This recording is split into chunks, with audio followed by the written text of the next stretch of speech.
Time 12:44 AM. Day 58. நேற்று morning ஷிஃப்டெல்லாம் முடிச்சுட்டு அந்த கதையெல்லாம் சொன்னேன்ல. தூங்கவே சரியாக முடியல. பாய் விரித்து ஹாலில் தான் படுத்தேன். பூனை 3 பூனைக்கு நான் பெல் கட்டி விட்டுருக்கேன்னா அவங்க என்னை சுற்றி சுற்றி ஓடுறாங்க. அவ்வளோ சத்தம். சரியாகவே தூங்க முடியல. இடையில எந்திரிச்சேன். 3 மணிக்கு படுத்துட்டு 5 மணிக்கு எந்திரிச்சிட்டேன். அதுக்கப்புறம் ஒரு 6 மணிக்கா அப்பா வந்து உள்ளே படுக்கிறியா அப்படி கேட்டார். 6 மணிக்கு அவருக்கு என்ன வேலை தெரியல. அப்படியே வெளியே போயிட்டார். அப்புறம் நான் கொஞ்ச நேரம் வெளியே தான் படுத்தேன். அப்புறம் சுத்தமாக இதுக்கு மேலே வெளியே படுத்து தூங்க முடியாதுன்னு சொல்லிட்டு உள்ளே வந்து படுத்துட்டேன். ஆனால் லைக் ஒரு ஃபுல் ஸ்ட்ரெச்சில் தூங்கவே முடியல. அப்புறம் என்ன பண்ணேன், 9 மணிக்கு 9 8 மறுபடியும் வெளியே வந்தேன். தூங்கவே முடியலன்னு நேப் கூட எடுக்க முடியல. அப்புறம் அப்பாட்ட கொஞ்சம் நேரம் பேச ஹாலில் போய் உட்காந்தேன். அப்பா என்ன பண்ணிகிட்டு இருந்தார், இளநீல தேங்காய் இருக்கும்ல அது சாப்பிட்டுட்டு இருந்தார். ஆக்சுவலி நேற்றே சொல்ல மறந்துட்டேன். நான் ஆஃபீஸ் விட்டு வந்தப்போ நான் சொன்னேன்ல தண்ணி பிடிக்க பசங்களுக்கு தண்ணி கொடுத்தேன்னு. அப்போ நான் வந்து பாயசம் கொடுக்கறதுக்கு ஃப்ரிட்ஜை திறந்தப்போ அதில் நுங்கு பார்த்தேன். லைக் ஸ்கின்னெல்லாம் உருவி இப்படி க்ளீன் பண்ணி வச்சுருக்காங்க. ஒரு 4 நுங்கு. எங்கள் அப்பா அந்த வேலையெல்லாம் பண்ணுறாரு அப்படின்னு இருந்துச்சு. சின்ன வயசில் பண்ணுவாங்க இதெல்லாம். இப்போ பண்ணது எனக்கு ரொம்ப சந்தோஷமாக இருந்தது. இத்தனைக்கும் அப்பா வந்து சொன்னார், ஃப்ரிட்ஜில் உனக்கு ஒன்று இருக்குது சர்ப்ரைஸ் பாரு அப்படின்னு. ரொம்ப சந்தோஷமாக இருந்தது. அதை நான் ஆக்சுவலி சொல்ல மறந்துட்டேன் நேற்று. சரி, நைட்டு எனக்கு அப்போது சாப்பிட தோணலை. அது நேற்று மதியம் தான் சாப்பிட்டேன். இது எதுக்கு சொன்னேன் இப்போது, அப்பா வந்து இளநீர் இருக்கிற தேங்காய் சாப்பிட்டுட்டு இருந்தார். பார்த்தா இளநீர் குடிச்சிட்டு வந்திருக்காரு. அண்ட் தோசை மாவு பேக்கெட்டும் வாங்கிட்டு வந்திருக்காரு. எனக்கும் இளநீர் வச்சுருக்காரு. ஸோ நான் ஒரு இளநீர் குடித்தேன். அப்புறம் எனக்கும் தேங்காய் எடுத்து கொடுத்தாரு. அப்பாவுக்கு நான் தோசை சுட்டு கொடுத்தேன். பெருசாக சமைக்கலான்னு நினச்சேன், ஆனால் பெருசாலாம் சமைக்கலை. தோசை சாம்பார் தான். வேறு என்ன பண்ணேன், டீ நாங்கள் குடிக்கலை இன்றைக்கி.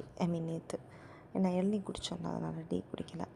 அப்புறம் விஜயோட சட்டமன்றம் அதுதான் பார்த்துட்டு இருந்தேன் டிவியில். நானும் ஃபாதரும் கேரளாவில் இன்னும் சீஃப் மினிஸ்டர் யாரும் அவங்க இன்னும் சூஸ் பண்ணல. நாங்கள் அதை பற்றி பேசிகிட்டு இருந்தோம். அப்புறம் அப்பா இப்போ பண்ண கடன் பற்றி பேசிகிட்டு இருந்தார். நான் சொன்னேன், லைக் ஒரு 2019 அப்பாவுக்கு என்னென்ன கடன் இருக்கோ எல்லாத்தையும் லிஸ்ட்டு போட்டு வாங்கி எல்லா கடனும் நான் முடிச்சிட்டேன். அப்போவே பர்சனல் லோன் எடுத்துகிட்டு மறுபடியும் கடனாக எடுத்துகிட்டு வந்தால் நான் என்ன பண்ணுவேன். எனக்கு இப்போ அவருக்கு முடிச்சு கொடுத்தா மறுபடியும் எடுப்பாருன்னு தான் தோணுது. எனக்கு அது முடிச்சு கொடுக்கணும்னே தோணலை. நான் நினச்சா முடியும், நான் இன்னொரு லோன் எடுத்து கொடுத்துருவேன். பட் என்னென்னா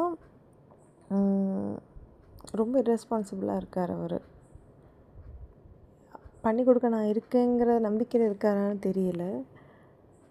அந்த டைமில் 2019 வீடு ஜப்தி பண்ணுற நிலைமைக்கு போனப்போ நான் தான் பர்சனல் லோன் எடுத்து வீடு ஜப்திக்காக பத்திரம் திருப்பி எடுத்தது. அம்மாவுக்கு 18 இயர்ஸாக அம்மா தாலி செயினே போடல.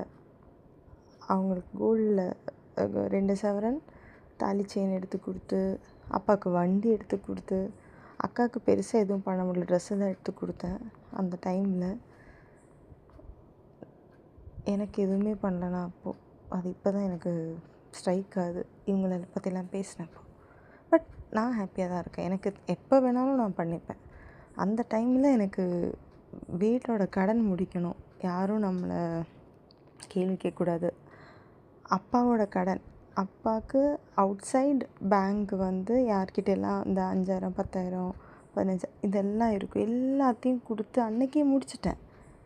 இப்போ திடீர்னு வந்துட்டு இன்னும் கடன் இருக்குது. நான் தான் மந்த்லி காசு அனுப்புகிறேன், வீட்டுக்கும் அனுப்புகிறேன், அம்மாவுக்கு தனியாக அனுப்புகிறேன், அப்பாவுக்கு தனியாக அனுப்புகிறேன். அவங்களுக்கு என்னென்ன வேணுமோ கேட்காமலையும் கேட்டும் பண்ணி கொடுக்குறேன். அப்புறம் எதுக்கு கடன்? அதுதான் எனக்கு கஷ்டமாக இருக்குது. எனக்கு எதுவுமே பண்ண வேணாம், நான் என்னை கல்யாணம் பண்ணி வைக்க வேணாம், எனக்கு கோல்டு சேர்க்க வேணாம், எனக்கு சொத்து சுகம் எதுவுமே வேணாம், நிம்மதி மட்டும் போதும். அது வந்து கொடுக்க மாட்டேங்கன்னா என்ன பண்ணுறது? அதனால் நான் எதுவும் சொல்லலை.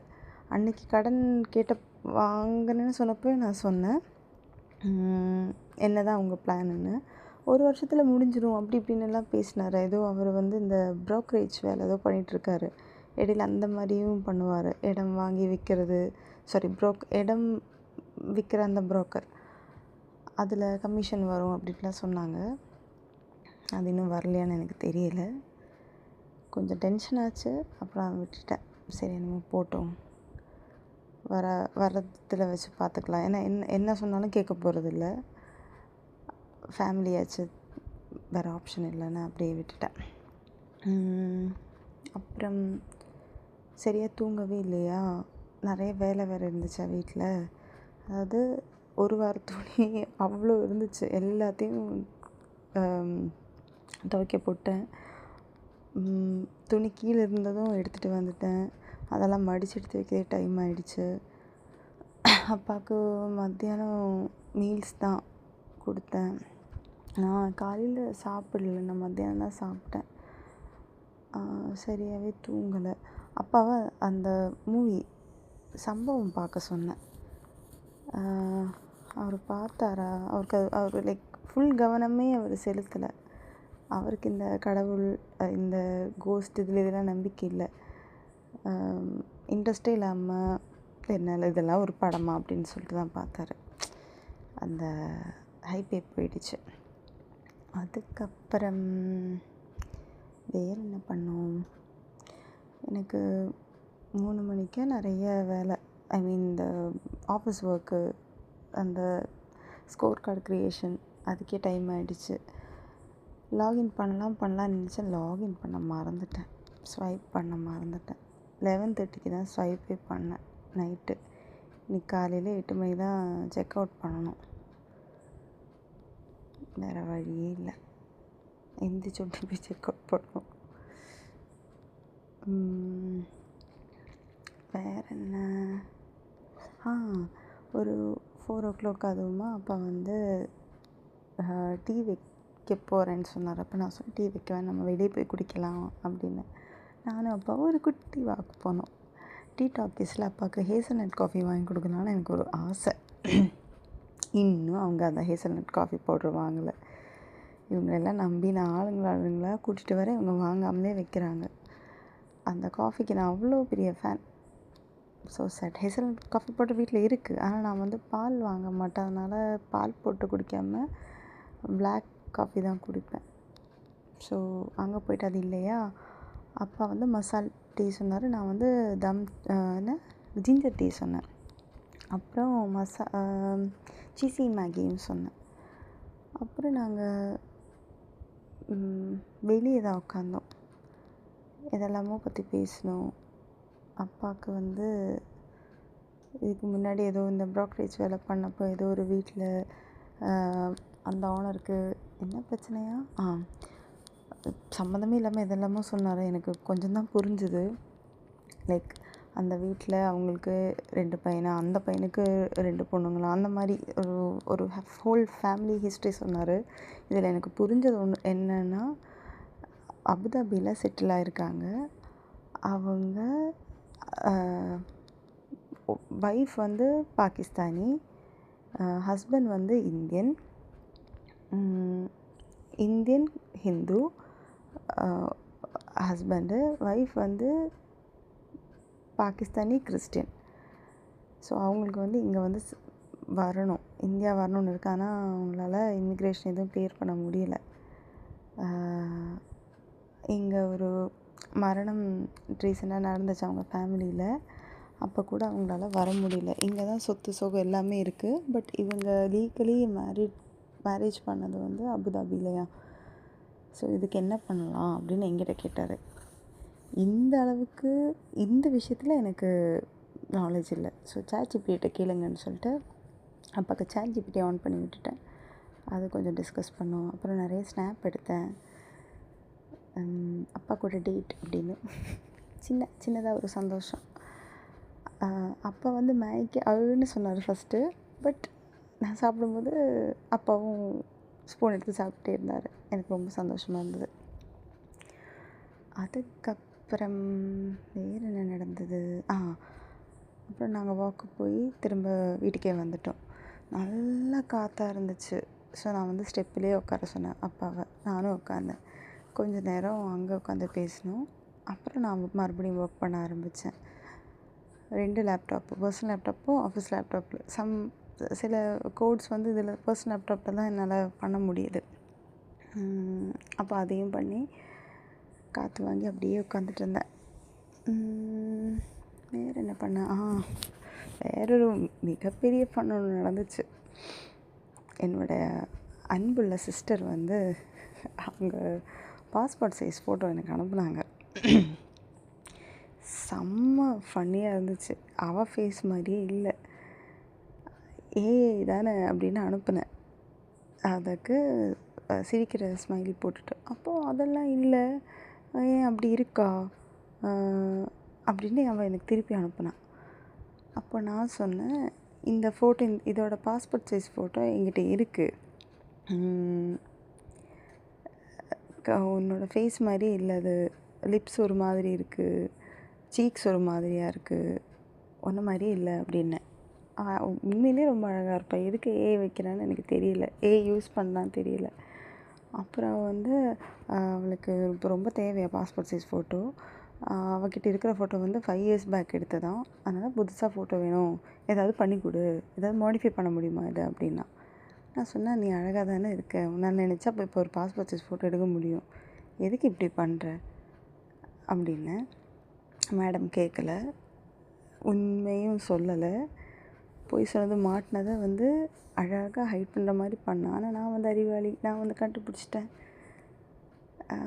அப்புறம் மறுபடியும் ஒரு ஃபோட்டோ அனுப்பிச்சா. அது ஓரளவுக்கு அவ்வளோ மாதிரி தான் இருந்துச்சு. பட் அதுலேயும் லிப்ஸ் கொஞ்சம் டிஃப்ரெண்ட்டாக இருந்துச்சு.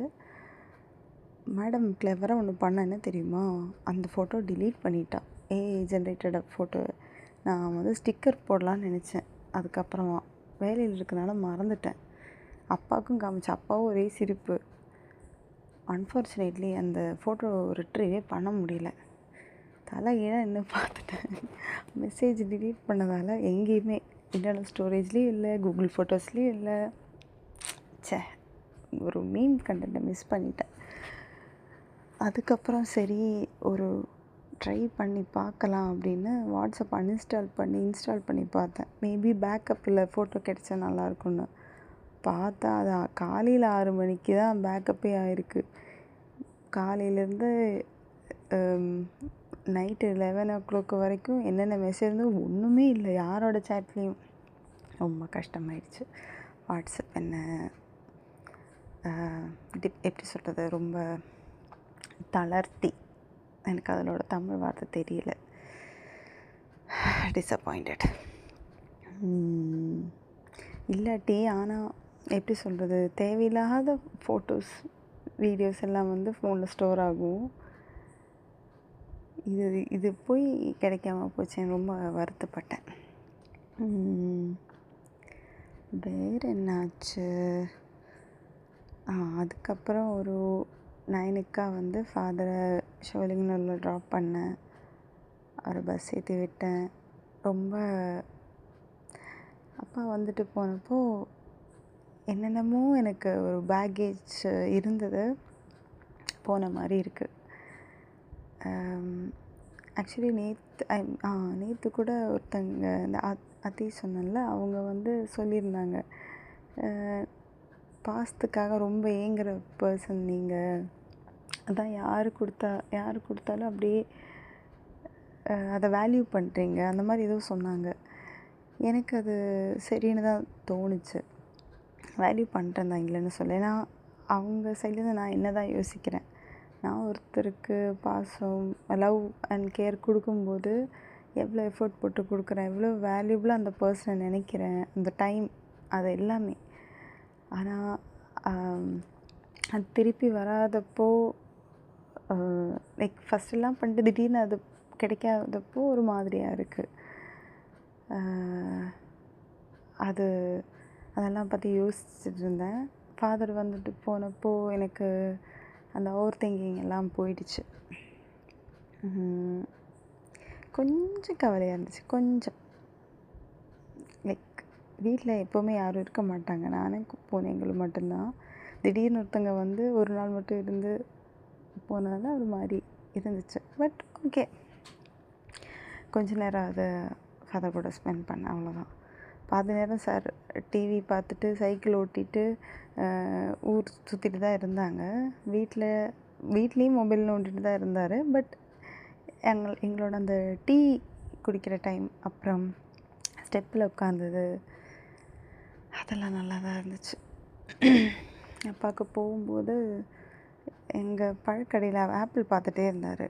எனக்கு அப்பா இப்போவும் வந்து காசு பார்ப்பார். ஆப்பிள் எவ்வளோ விலை, இவ்வளோலாம் நான் வாங்க மாட்டேன், அந்த மாதிரி. நான் எப்படின்னா காசெல்லாம் பார்க்கவே மாட்டேன், அவங்க என்ன சொன்னாலும் வாங்கிடுவேன். அது இப்போது அவங்க என்னை ஏமாத்துறாங்களோ இல்லையோ, எனக்கு அது வேணுமோ அது நான் வாங்குவேன். நேர்மையாக இருந்தால், எனக்கு நான் நேர்மையாக இருக்கேன், அது போதும். அவங்க நேர்மையாக இருக்கணும்னு என்னால் அவங்கள வந்து ஃபோர்ஸ் பண்ண முடியாது. எனக்கு அவங்கக்கிட்ட கத்தவோ சண்டை போடவோ விருப்பமும் இல்லை, அந்த மாதிரி. அதனால் அப்பா ஆப்பிள் வேணான்னு சொன்னார்.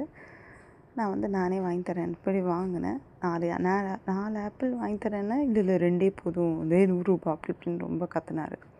சரின்னு 2 ஆப்பிள் வாங்கி கொடுத்தேன். அப்புறம் வண்டி ஏற்றி விட்டேன்.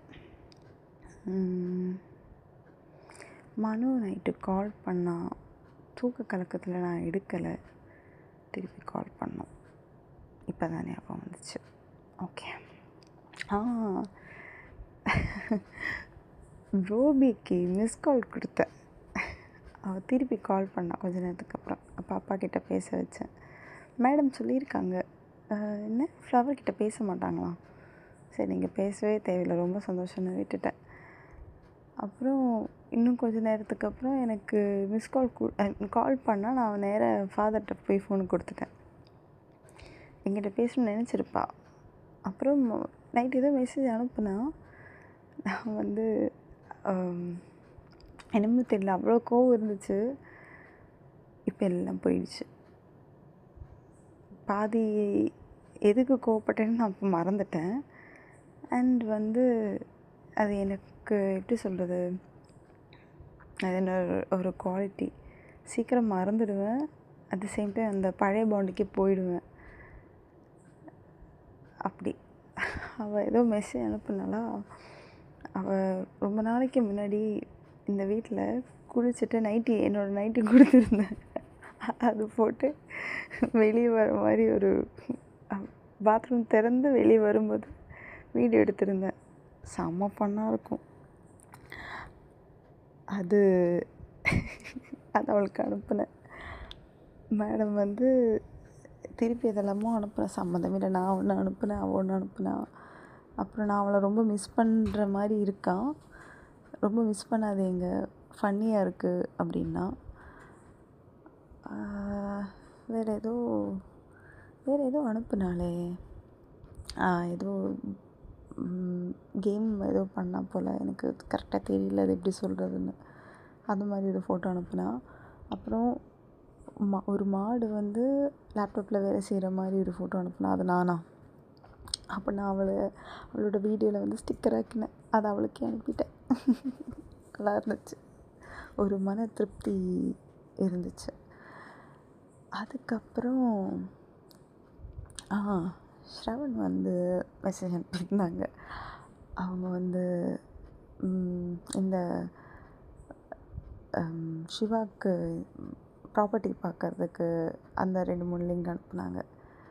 ஸ்ரவன் மேலே கொஞ்சம் கோவமாக தான் இருந்தேன், தேங்க்யூன்னு விட்டுட்டேன். அப்புறம் அவர் நாளைக்கு காஃபி குடிக்க ஃப்ரீயா, ஆஃபீஸ் வரேன் அப்படின்னாரா. ஓகே அப்படின்னேன். பட் ஸ்டில் நான் கோவத்தில் தான் இருந்தேன். அப்புறம் அவங்க வந்து நிறைய எக்ஸ்ப்ளனேஷன் கொடுத்தாங்க, அது இதுன்னு. அப்போது நான் வந்து என்னோடய பெர்ஸ்பெக்டிவ் சொன்னேன். லைக் ரொம்ப நாளாக அவங்களுக்கு என்ன தப்பாச்சுன்னு அவங்களுக்கு தெரிஞ்சிருக்காது. பட் அது என்னோடய பாயிண்ட் ஆஃப் வியூவில் இருந்து பார்த்தா தான் அது தெரியும். அந்த மாதிரி நான் சொன்னேன். அவங்க பாயிண்ட் ஆஃப் வியூவில் நான் யோசித்து பார்த்தேன். ரெண்டும் யோசித்து பார்த்தா நான் அந்த பதிலே சொன்னேன். அவர் மெசேஜ் அனுப்பிட்டாரா, எனக்கு அவர் மேலே இருக்கிற கோவம் போயிடுச்சு. எனக்கு சிரிப்பு தான் இருந்துச்சு. அவர் அனுப்பும்போதெல்லாம் வந்து பாவம் பையன் கஷ்டப்படுறான் அப்படின்னு தான் தோணுச்சு. அப்புறம் அவருக்கும் மெசேஜ் அனுப்பினேன். வேறு என்னாச்சு, சிவாவும் வந்து நிறைய கான்வோ லைக் ரீல்ஸ் எல்லாம் அனுப்பி நிறைய கனெக்ட் ஆகிட்டுருக்கோம். என்னை பற்றி நிறைய கேட்டாங்க, அவரை பற்றி நிறைய சொன்னார். எங்கள் 2 பேரோட இது என்னென்னா, சம்மந்தமே இல்லாமல் ஃப்ளோட் பண்ணுவோம். அதுக்கு அவங்க பேர் என்ன, கார்த்திக்காக வெறுப்பேற்றுறதுக்காகவே. அது எனக்கு ரொம்ப பிடிக்கும். அவங்களோட ரியாக்ஷன் பார்க்க நல்லாயிருக்கும். அது பண்ணிகிட்டு இருந்தோம். வேறு என்ன நடந்துச்சு, வேறு ஜோசி என்ன தெரியுமா பண்ணா, ஈவன் நான் அப்பா கூட ஸ்டேர் கேஸில் உட்காரும்போதும் அப்பா போனதுக்கப்புறம் நான் கவுச்சில் உட்காந்துருந்தேன். கவுச்சில் அது என்ன, ரிக்ளைனர், அதில் உட்காந்துருந்தேன். அப்போது ஜோசி வந்து எனக்கு மேலே வந்து உட்காந்துட்டு என் தலையில் வந்து தொட்டுகிட்டே இருந்தா. அண்ட் என்ன லிக் பண்ணிகிட்டே இருந்தா ஹெட்டில். நான் தலையில் கை வச்சு அங்கே லிக் பண்ணுறா, அதெல்லாம் பண்ணான். மூணையும் என்னை சுற்றி சுற்றி வந்தான். ரொம்ப சந்தோஷமாக இருந்தது அது. இந்த வீட்டிலையே எனக்கு கிடைச்ச பூனைகள்லேயே ஜோசி மட்டும்தான் நான் சாப்பிட்ட சாப்பாடை கேட்குறா. நான் வந்து நேற்று ரைஸ் சாம்பார் சாப்பிட்டேன்ல, அது கேட்டால் கொடுத்தேன், சாப்பிட்டா. இன்றைக்கி நான் என்ன சாப்பிட்டேன், நான் வேறு ஏதோ சாப்பிட்டேன், அதுவும் கேட்டால் கொடுத்த சாப்பிட்டா. அப்புறம் தோசை சாப்பிட்ருந்தேன், அதுவும் கொடுத்தா சாப்பிட்டா. ஜோசி வந்து சமத்து. கேட் ஃபுட் இல்லாமல் ஹியூமன் ஃபுட்டும் சாப்பிடுது.